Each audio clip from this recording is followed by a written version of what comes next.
Hello, welcome to another video. Umut here. Today I'm going to create this beautiful art journal with a little pond there. I have my Moleskine ready and I will start with some embossing to create my background. This is a background stamp I got from My Favorite Things. I think it's quite useful to create backgrounds with sea, waves, lakes like I'm doing, ponds. So you can use it for multiple purposes and in multiple ways. Today I'm going to emboss it to the background, so I'm using my Versamark ink here and stamping it to the whole background. I just used my powder tool for the embossing powder to stick to only places that I stamp. I'm using white embossing powder from Wow. You can already see here the beautiful background before I heat set it. I'm just cleaning some of the powder, sticking here and there, and here, as you see, the background is quite beautiful. When I put ink on top of it, it will look really nice and it will resist the ink, so all these waves will stay white. I'm using a few colors from Distress ink. You will see all the colors I'm using when I'm applying them on the screen. If you are familiar with my channel, I like to build my colors from light to dark. So for the first layer, I always apply a very light coat of color, whether it's paint or ink.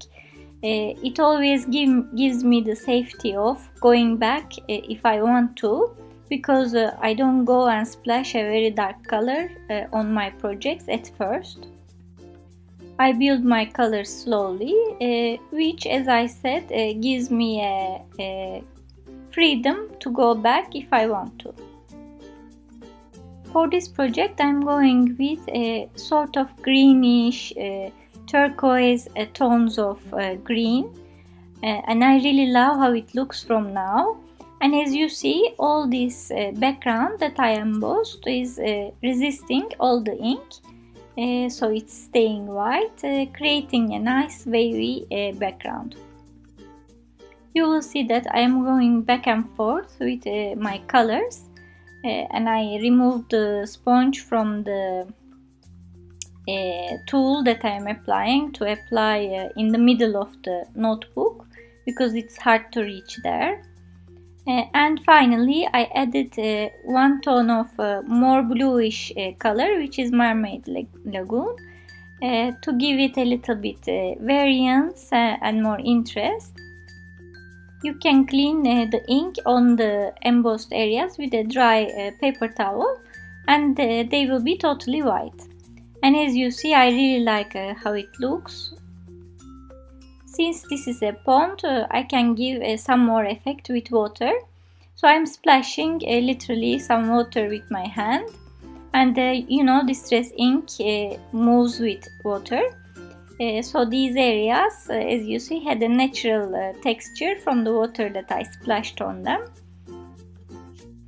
As you know, in the ponds there are some leaves, branches that are at the bottom of the pond generally. So I want to place some leaves on my background as if they are in the pond. I'm using some small stamps that I have that are leaves. I went through my stash and took whatever leaves I liked from several stamp sets. And I brought all my green ink pads just to try what I like most on top of this background, and I ended up using two colors of Memento ink pads. I did the exact same stamping on the left side of the page as well, in the corner only, and I left it there because I don't know the layout exactly, so I will see if I need to do more in the future. I decided to seal my page as well, because this Distress ink is not permanent. It will move with whatever medium that I apply on top, and I don't want to ruin the page. So I applied one coat of matte medium here with a dry brush to seal my page, This way the ink will not move. I have this beautiful stencil from the Crafters Workshop that has lotus flowers on it. I'm going to put these flowers with my texture paste, and this will be my focal points. I will color them later, you will see. I really love them, how they look. They look like they are floating on this pond. And as you will see, at this moment I decided to create 2 more corners, not as large as the ones below, repeating the same stamping process for my leaves on top of the page. This way it looks like there is a border on my page too, and I know now where the focal points are, so I was sure I had space on top of the page.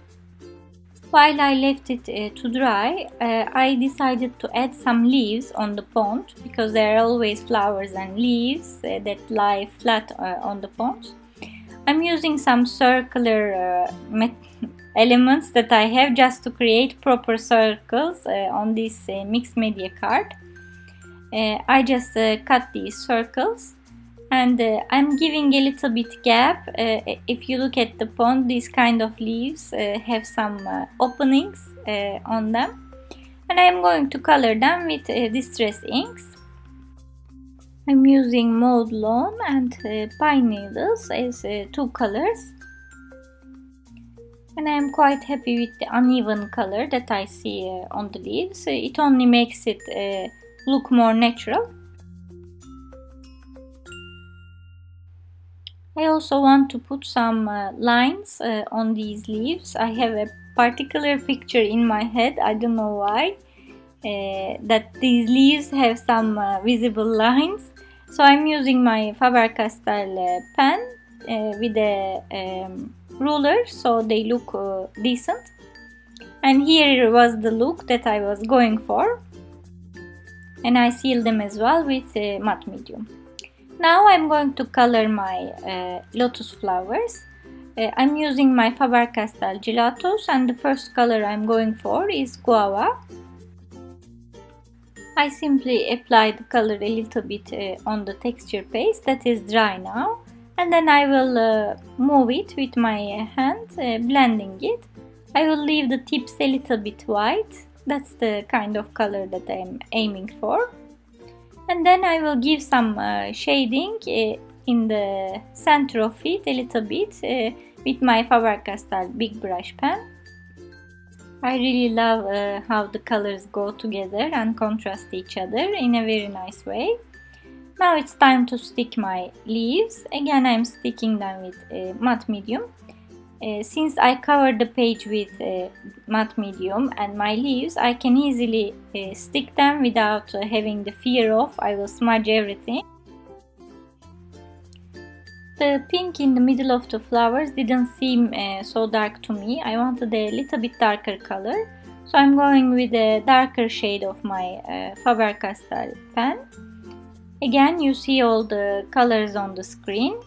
And in the meantime, I can also tell you, you will find full list of supplies down below at the description area or in my blog as usual. Now it's time to do some shading around the elements on the page so that they blend into the background better. I'm using a greenish color, as you saw again on the screen, a cobalt green, to go around my leaves. Because I applied matte medium to make all the surface non-porous, it becomes really easy to apply this method. And also, if I find it too much, I can always go back and wipe it off with a baby wipe.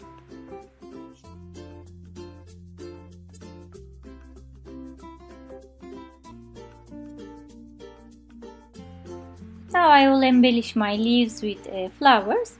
I chose to do with ready flowers, paper flowers that I got from Hobbycrafts in UK. Anything that you have in hand will be fine. I just cut the excess of this leaf, and now I'm going to use this product for the first time. It's called Prills. They are little stones in different various colors in these little jars. It's like Prima mini stones, but they are colored. So I got this color to try it out, and I'm trying for the first time when you see me doing it. And maybe you know already, but I didn't know, so it's my first experience with them. I really like them. The colors go with the page as well perfectly. I'm just putting some matte medium around my leaves, and I'm spreading my frills on around this area that I put matte medium, and they stick wherever I put them. I have this stamp set called Flutterby from Debbie Moore Designs that there are many butterflies and dragonflies. I chose the simplest and smallest one to stamp a few dragonflies here and there, just to give a bit more interest. And finally I'm going to stamp my sentiments, my very much loved Dovecraft little alphabet sets. I will use a variation of stamping and stickering, and these are stickers that are foam stickers. They are 3D, not so much, but it has a little bit dimension, and they are pink, so I thought it gives a nice variety to my sentiment, and it goes very well with the page with my pink flowers. And my sentiment is there are always flowers for those who want to see them. So it goes well with the scenery of flowers and leaves and pond. Finally, with the details, I'm using my Nuvo crystal drop to give a center to my flowers. And my page is finished. I am really in love with the colors that I see on this page and the concept that I created. I love the frills. Probably I will buy more of them. I hope you liked it. As usual, you will find list of supplies down below at the description area or in my blog, as well as close-up pictures. If you like watching my videos, please don't forget to hit the like button or subscribe to my channel. That's how I know. And I really love reading your comments. Thanks for watching and see you next time.